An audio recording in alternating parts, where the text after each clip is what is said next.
Hello and welcome to the Fantastic Four First Step spoiler discussion on the 8th Nameless Comics podcast. We have joining with us Classic Comics India Pranay and we have Dr. Mani from Neo Comics. As you all know, like last week, the much anticipated Fantastic Four First Steps from Marvel Studios released, which was about the first superhero family that Marvel wrote. And it's been over a decade since, there was a Fantastic Four movie. There was a lot riding on this, with this and Superman being the major superhero movies that were releasing this summer. A lot of people were excited, a lot of people are anticipating it, and the general reaction has been really good. So now that it's been a while, we can discuss a bit more freely about what we liked and what we didn't like without having to worry about the spoilers. And in case you have not yet watched the movie, then you can skip this video and come back after you have watched the film. So, guys, what was your initial reaction watching the movie?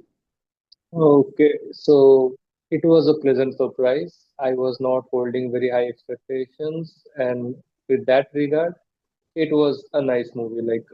There was this Fantastic Four curse going on around for over 2 decades. The movies were not doing as well. The criticism was there, especially around the 2015 rebooted Fantastic Four. That was kind of horrible and pathetic, and everyone almost ununivocally asserted to that fact. With those respect, this was a pretty good reboot, a pretty good restart, and Marvel's first family, Fantastic Four, was so. They have done justice to this team of superheroes. I loved it.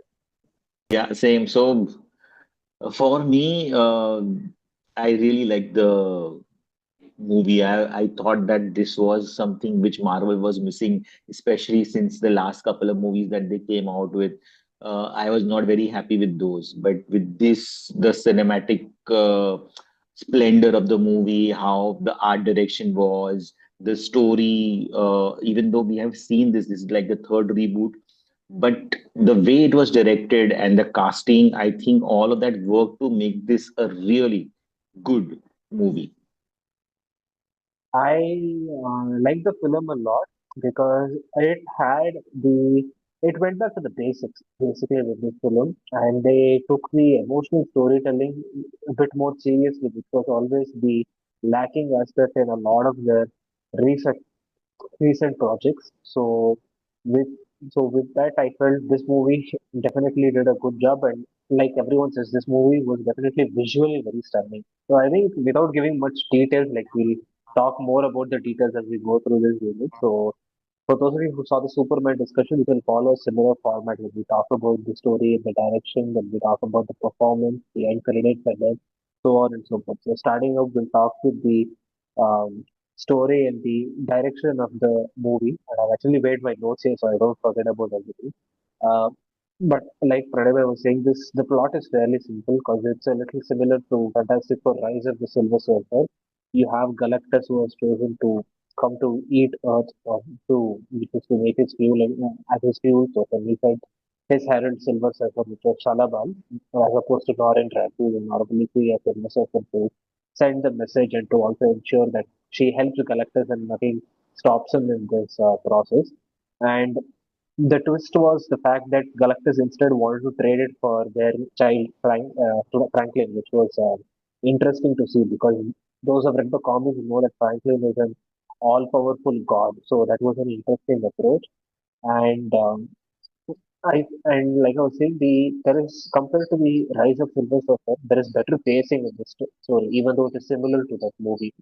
They have allowed for every emotional moment in each of the instances in this movie to sit well, so that it doesn't feel too rushed or they've not added any forced comedy anymore. So that was not there, and much like Superman, everything was already well established. Like there was no big origin story. There was just like an introductory montage that was there at the start, so that people know actually who the Fantastic Four are in case they've not read the comics or they don't know who these people are. So that way it was good that they didn't have to say everything from the beginning. The biggest plus point was this is not happening on MCU 616. This is happening on a different Earth.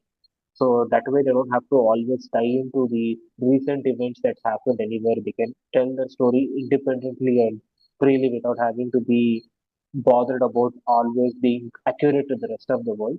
And of course, seeing collectors being represented accurately was definitely very It was a good thing to see on the big screen. It was very.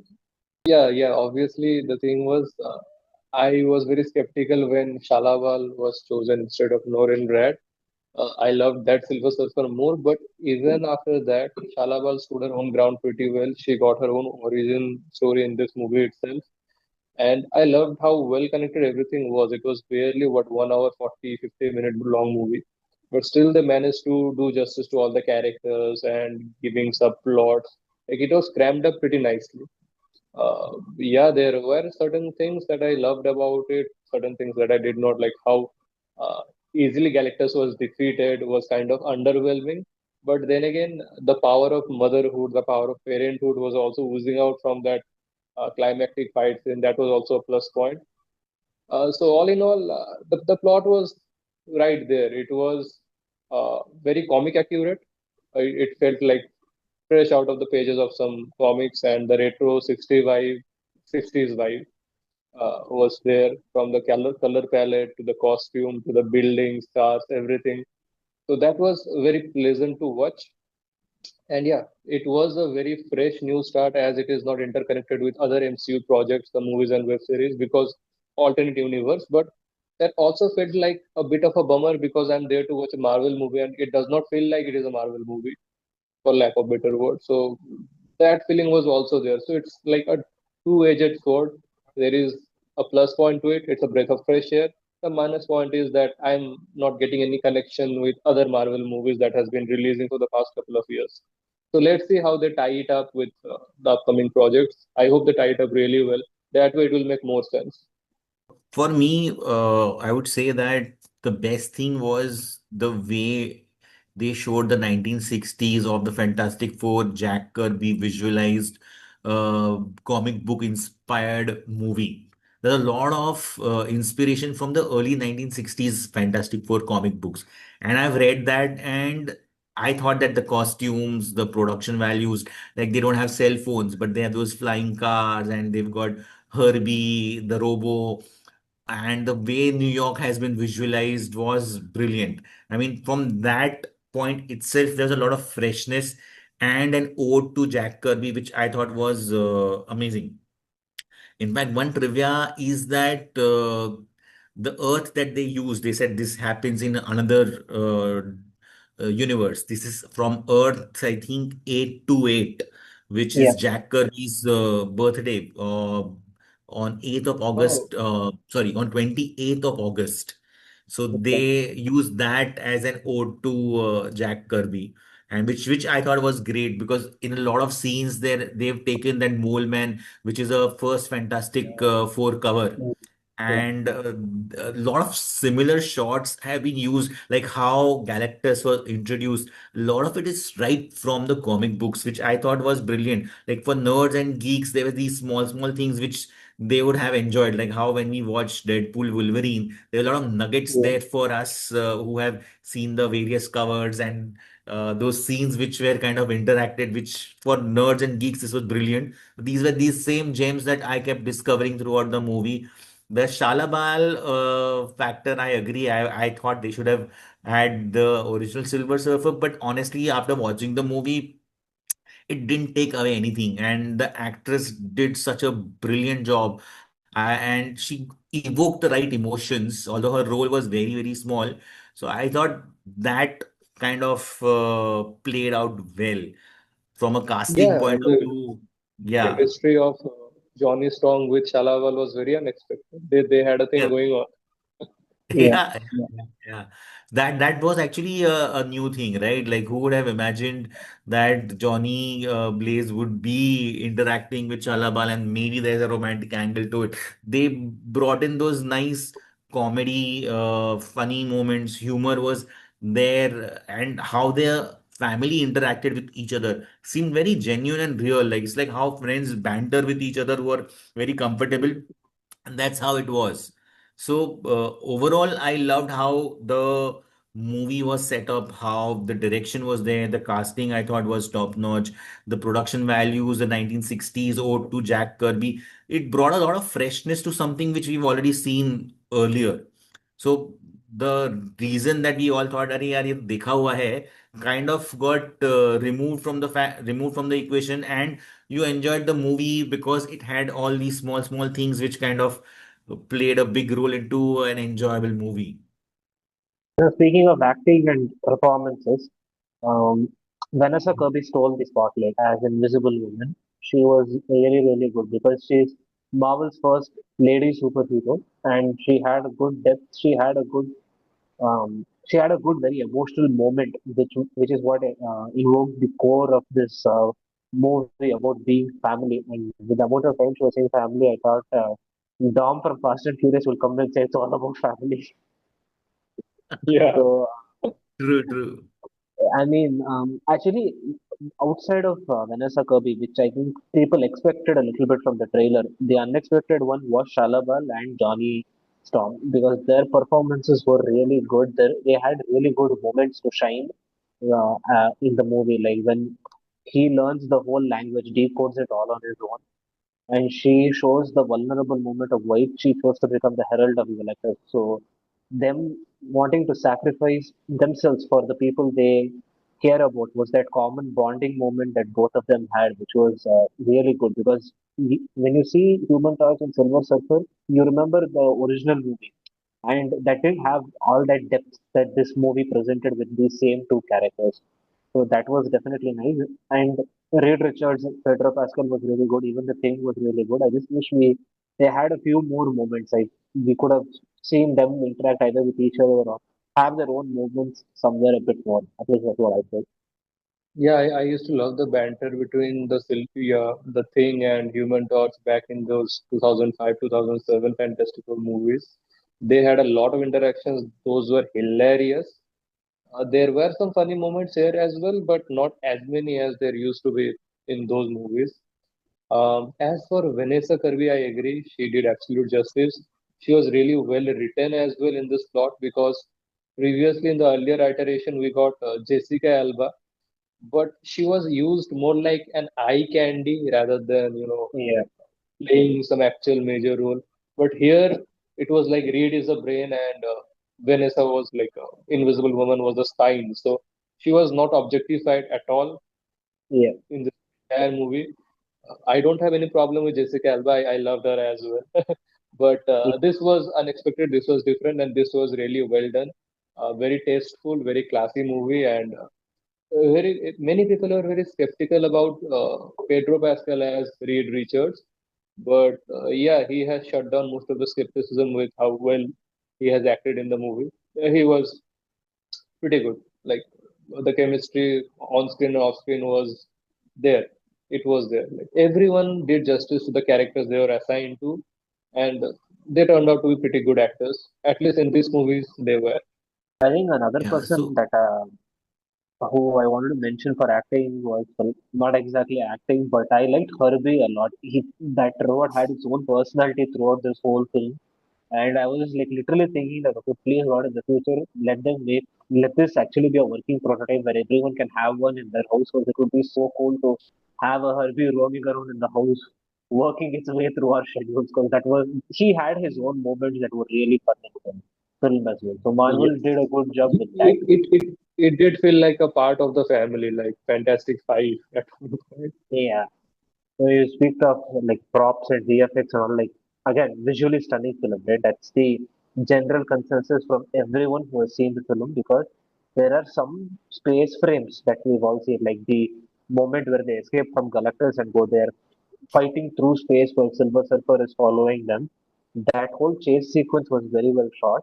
But outside of that, like that moment when Human Torch first meets Silver Surfer in space, and that whole still frame is there where the sun is there behind them and they're in space. I thought, my God, these frames are so good to look at, and that's the thing.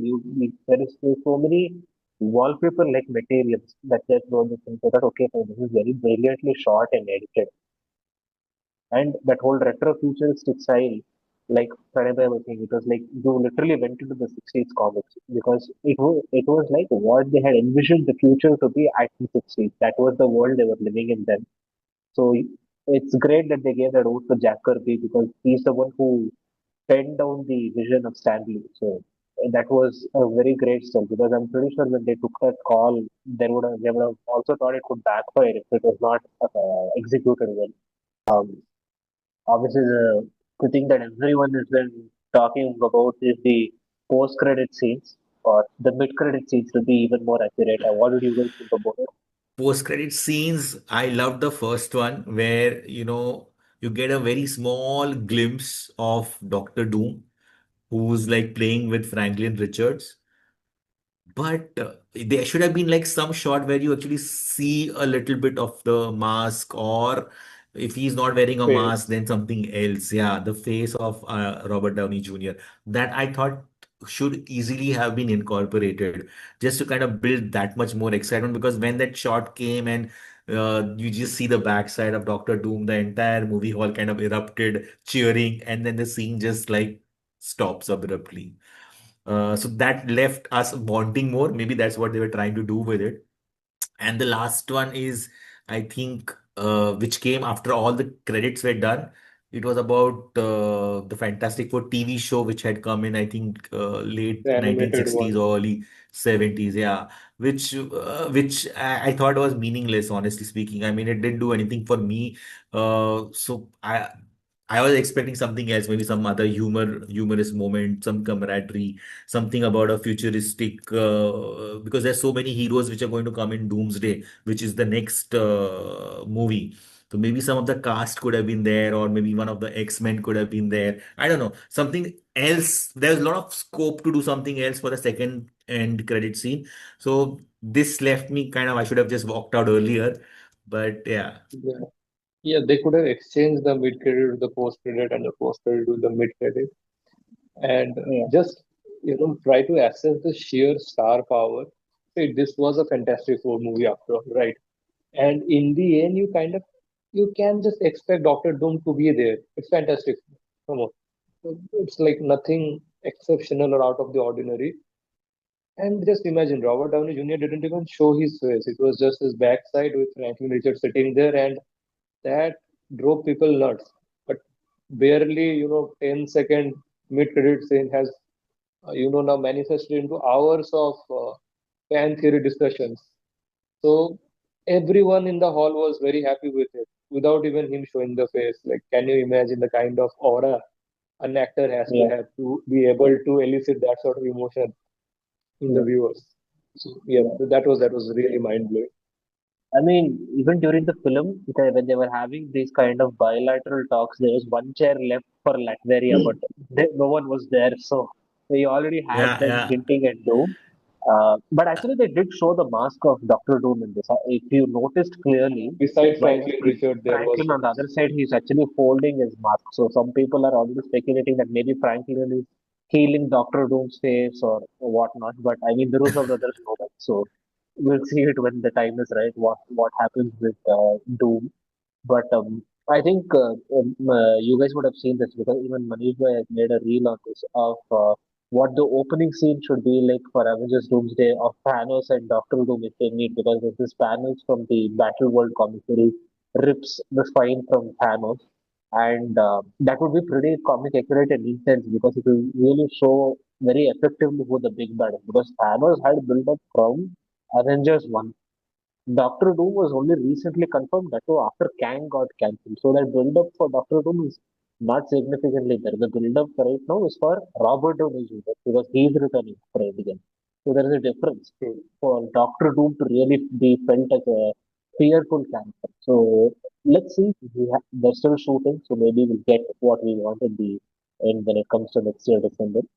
Thanos, as you already know, is a badass. But in that particular comic scene, which was also animated by Mighty Raccoon, the shot I made on. So he just kills Thanos and yeah, he rips apart his spine. It's like if you are bad, I am your dad. So that's the kind of aura Doctor Doom Yeah, holds. So yeah, they can actually show that scene. You have seen Thanos, you have been terrified of Thanos. Hulk shrunk into a cotton ball after confronting Thanos, and now we have Doctor Doom, who is yeah, one scale up now. So that would be Okay. pretty epic. For me, I always thought Thanos was more of a dangerous and a badass and strong villain. Doctor Doom is more of the guy who has got the brains, he's as Mm. smart as Reed Richards. He's dangerous because he's scheming. He's not like somebody who Mm. is strong or who can rip Thanos like down. I would still rate from a power point of view Doom to be little lower. So No, it's because thinking in that comic, so Thanos was not holding on to any power stones. It was Thanos Yeah, just okay, as he is.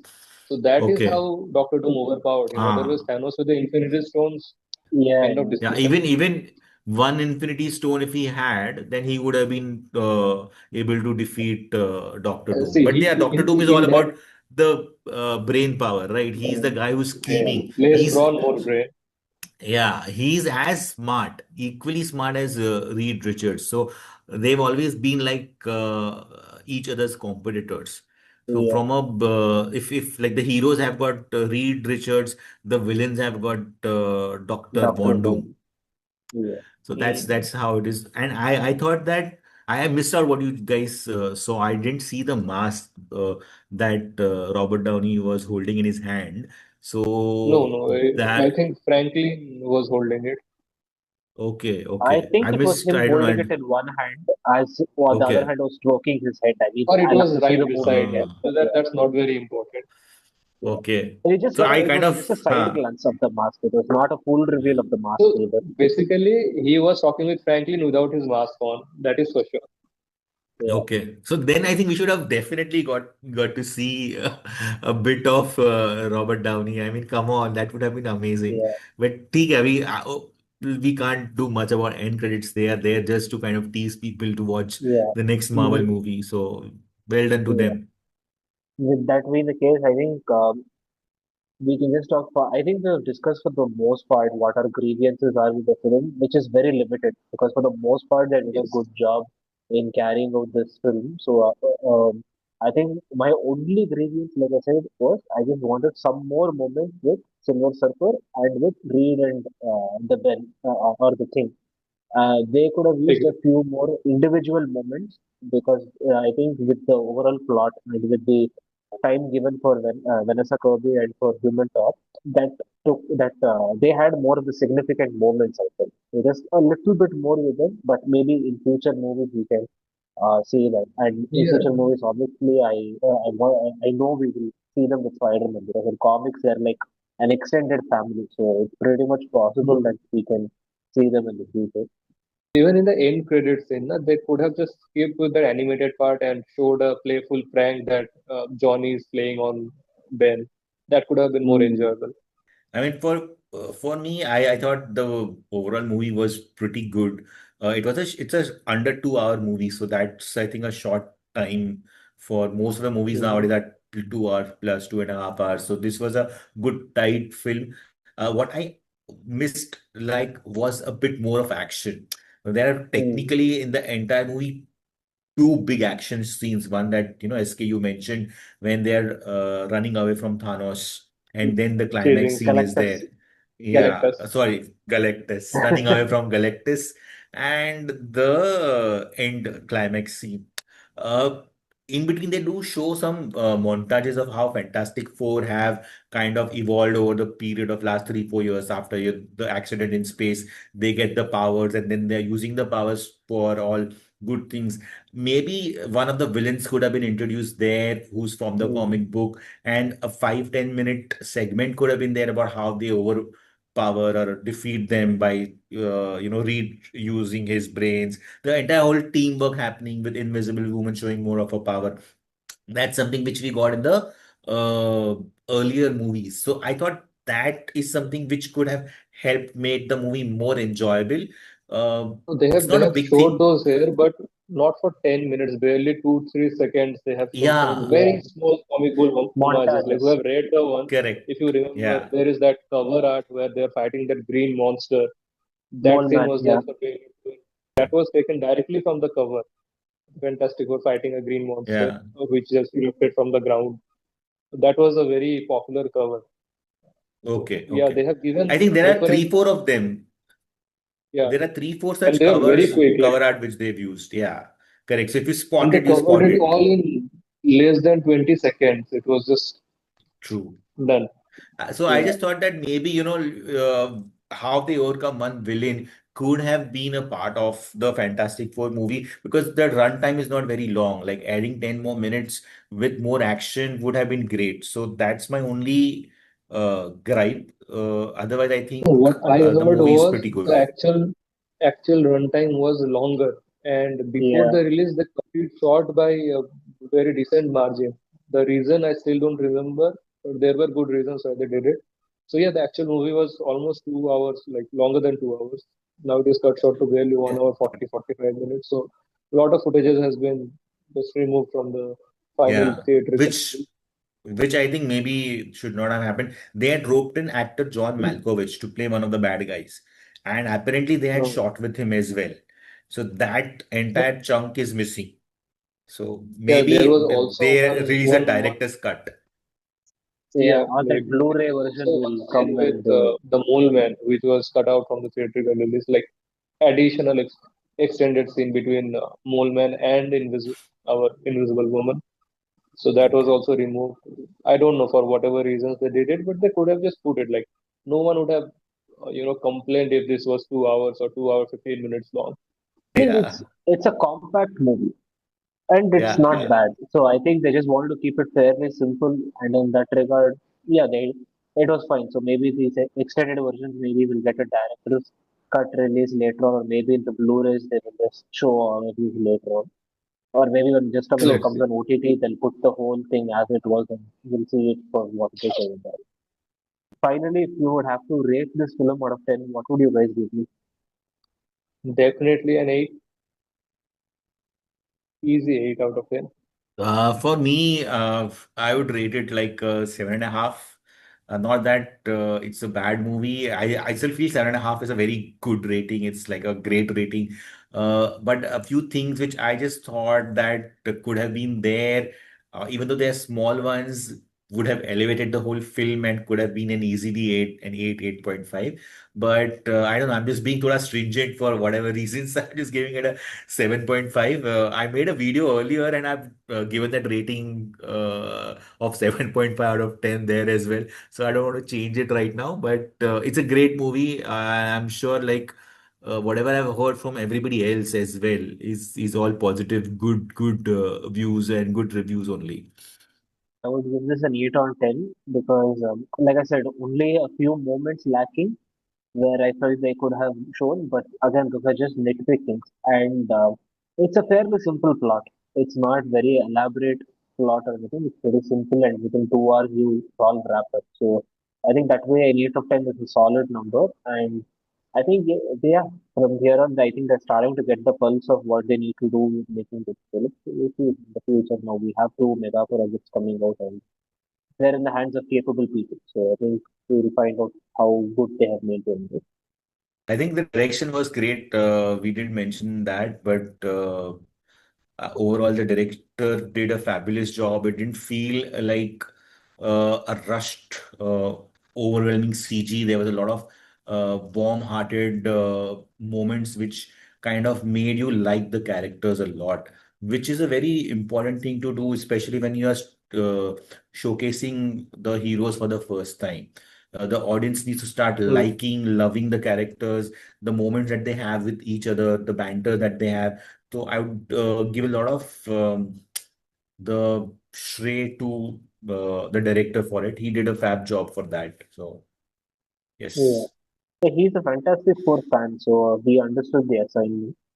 Yes, even in So today's this entire session, we did not gripe about it much. We didn't complain about it much. That tells a lot about how Yeah. decent or how good the movie was. We are not going gaga over it. That is another thing. Like no one has given it 10 out of 10. So it's not the best superhero movie, but it is one of the better superhero movies we have been getting this year. I want to ask you guys last from say 1999 onwards till today, which is one movie that you would rate say a 9 or a 10 superhero movie?